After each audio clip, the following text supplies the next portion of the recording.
Maynila, Pangasinan.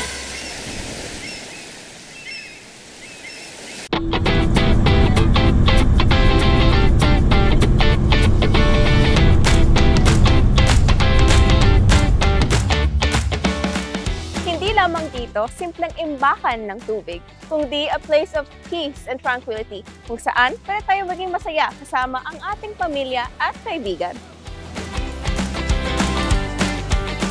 It's beautiful! So here we have the dam. Tingnan na siya, ang ganda.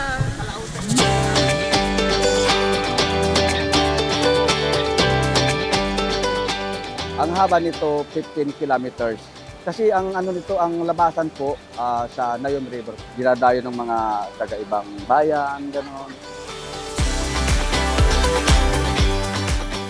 Madalas po kaming tumatambay dito ng mga kaibigan ko, family and friends. Napaka-refreshing po ng water dito.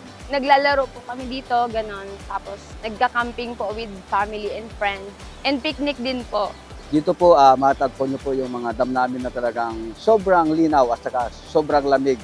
At saka yung mga view po namin dito po, talagang makikita nyo po kung gaano kaganda po ang San Felipe River namin dito sa Barangay Bagbag. Kasi po maganda po yung paliguan, tapos malinis po, tsaka maaliwalas din.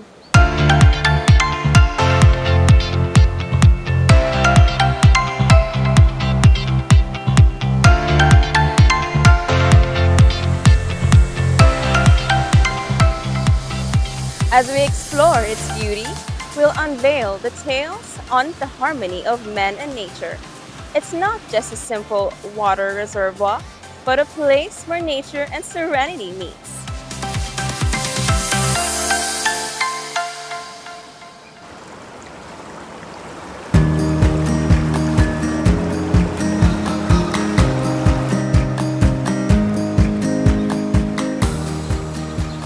It's so nice to immerse your feet on this water, especially sa mga rocks. Parang naka-massage yung paa.